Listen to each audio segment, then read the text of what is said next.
du monde, le Liban est le seul pays qui n'est pas de religion officielle, donc le seul pays qui soit officiellement. Et quand j'ai été invité le 25 mars au Liban dans une réunion avec le Premier ministre, parce que, pour tout vous dire, puisqu'on parle justement des chrétiens d'Orient, le ministre président Rafi Hariri, qui est le père du Premier ministre actuel, a créé une fête nationale au Liban qui est le 25 mars, fête de l'Annonciation. Imaginez, la fête de l'Annonciation chrétienne, je ne sais pas si elle est protestante aussi, en tout cas, bon, catholique en tout cas, le 25 mars, a été déclarée fête nationale au Liban pour toute confession confondue. Et chaque année, on célèbre ça. C'était la 11e année où on m'a invité pour prendre la parole. J'ai pris juste avant le Premier ministre en disant que le modèle libanais devrait être reproduit un peu partout dans le reste des pays arabes. Et je lui dis, j'ai dit à Rafi Hariri, this is your homework, c'est votre devoir de vacances, this is your homework. Il m'a regardé en souriant. Alors, donc, un modèle d'État laïque, officiellement laïque, bien que multiconfessionnel, mais sans comment dire, le chapeau islamique, non. Il reste que malgré tout, le Liban qui était à 2 tiers chrétien n'est plus qu'à 1 tiers chrétien, mais bon, c'est comme ça. Alors, ceci pour dire qu'il y a des signes d'espoir, mais l'espoir c'est dans une citoyenneté où tout le monde soit égaux, où il n'y ait pas de religion d'État. Or, vous le savez, vous ne le savez pas, lorsque la charte des droits de l'homme a été proclamée en 1948,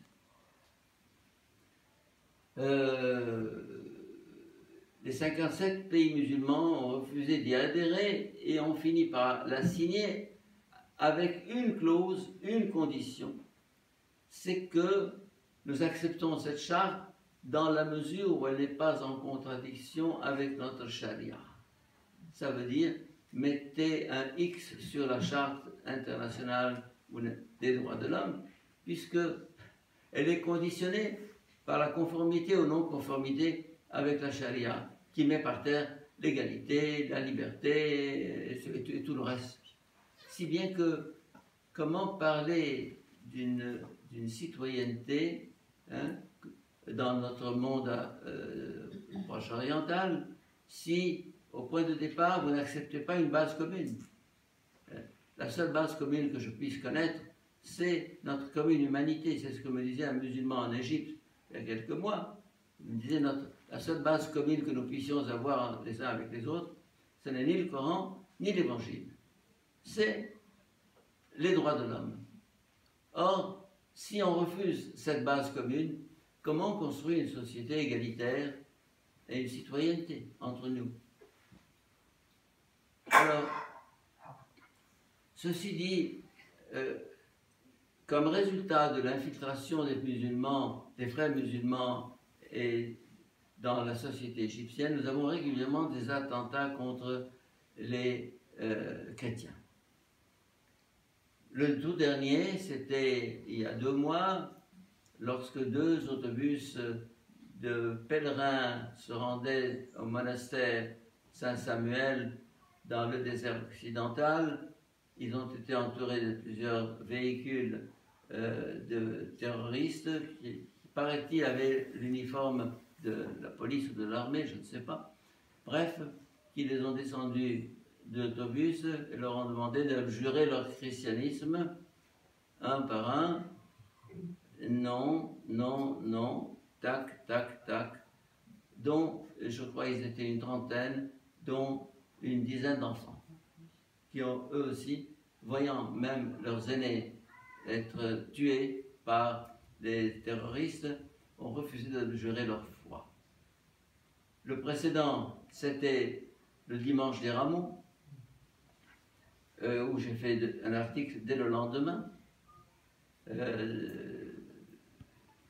dénonçant la barbarie. Je vous invite à taper dans votre Google Henri Boulade, j'accuse l'islam. C'était au lendemain des attentats du dimanche des Rameaux, en avril dernier. J'accuse l'islam, un texte très fort. Hein? Et là, alors, ils ont fait 2 attentats, un attentat dans le Delta et l'autre à Alexandrie. Hein? Alexandrie. À Alexandrie, dans la cathédrale du Copte. Et il y a eu 46 morts, je crois. Bon.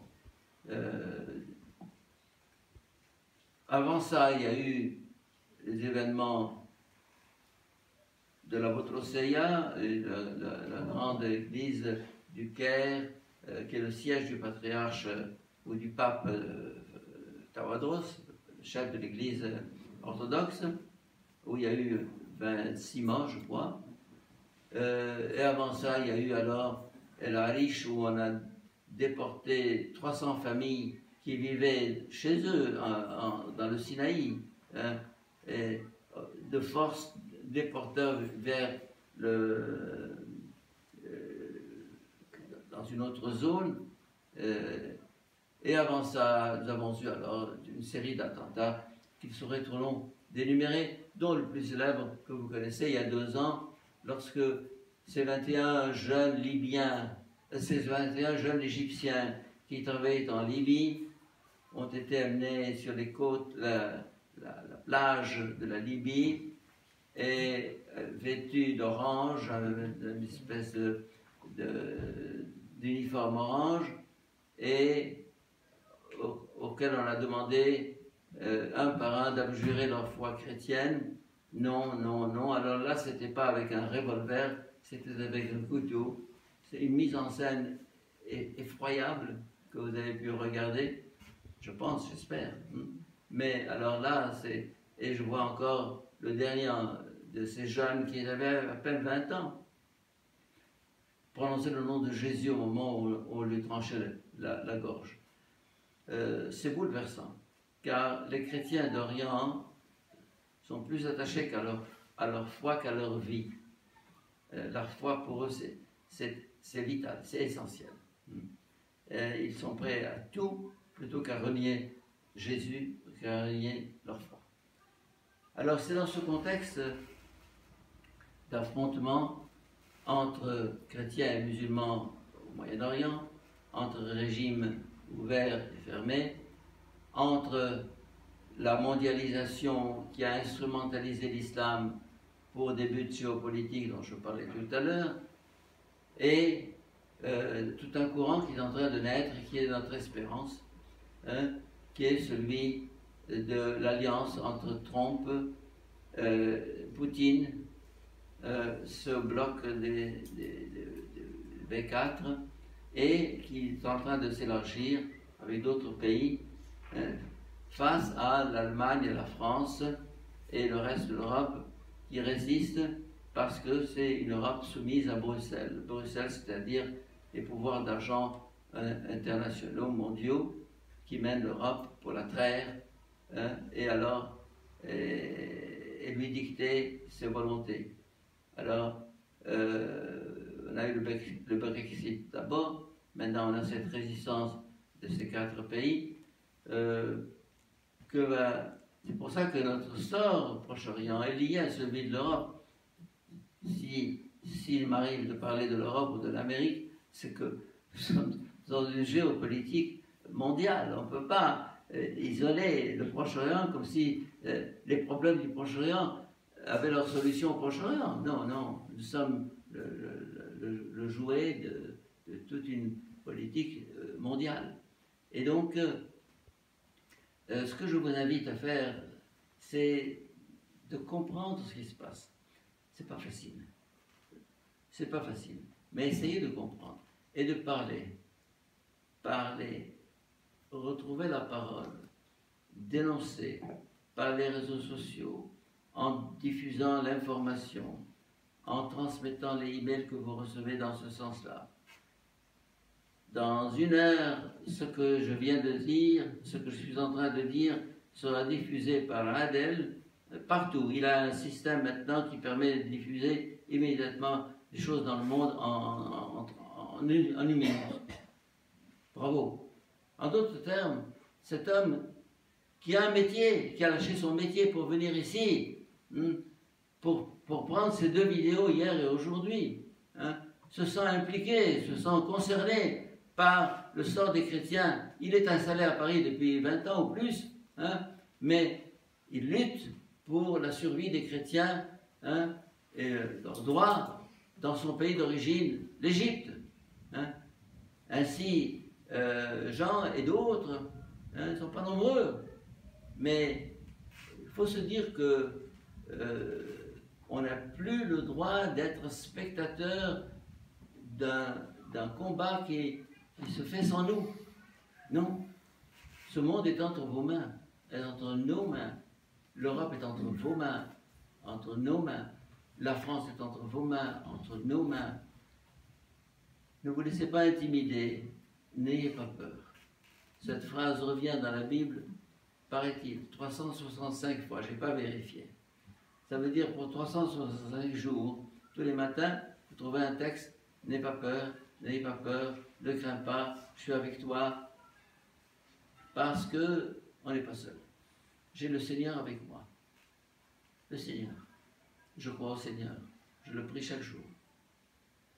Et tout à l'heure, j'étais dans l'hôpital, je visitais Alice Ferrari. Il me disait, je prie pour vous chaque jour. Je crois à la force de la prière, parce que le Créateur du ciel et de la terre est attentif à ce que je lui demande. Il est attentif à ce que je lui demande. Je sais que j'ai pouvoir sur son cœur. C'est une de mes dernières homélies. Ça vous intéresse? Chaque dimanche, chaque lundi plutôt, une homélie d'Alexandrie est diffusée. J'en ai une centaine au moins. Alors, savoir que j'ai pouvoir sur le cœur de Dieu. J'ai pouvoir sur le Créateur du ciel et de la terre. Moi, Henri Boulade, j'ai la ligne rouge. J'ai la ligne rouge avec lui. Oui. Téléphone rouge entre Washington et Moscou. Moi, je l'ai entre moi et lui. Et la foi, c'est le combat de David contre Goliath. Je suis David. Nous sommes David. Tout a commencé avec 12 pêcheurs galiléens et le monde a été envahi par le message malgré 3 siècles de persécution. Nous n'avons pas peur des persécutions. J'ai peur de l'absence de persécution. Ce qui a tué la France, c'est l'absence de persécution. Vous êtes installés dans votre confort, dans vos certitudes, dans votre sécurité, et c'est quand on dit que tout va bien que survient l'orage. C'est pas moi qui le dis, c'est la Bible. Quand on dit tout est calme, tout va bien, c'est alors que vient l'orage. Il est à la porte, il est déjà là. En d'autres termes, Orient-Occident, même combat. Chrétiens d'Orient, chrétiens d'Occident, même enjeu. Notre combat est à la fois politique et mystique, temporel et spirituel.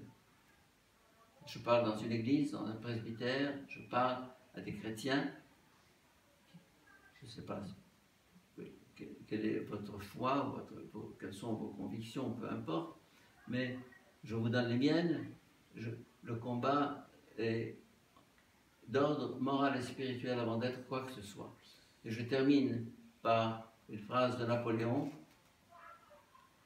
Napoléon qui a semé la guerre et le désastre et la désolation dans toute l'Europe, dans ses mémoires, paraît-il, à cette phrase, 2 forces se disputent le monde, l'esprit et le glaive. Mais la plus forte des 2, c'est l'esprit. Merci.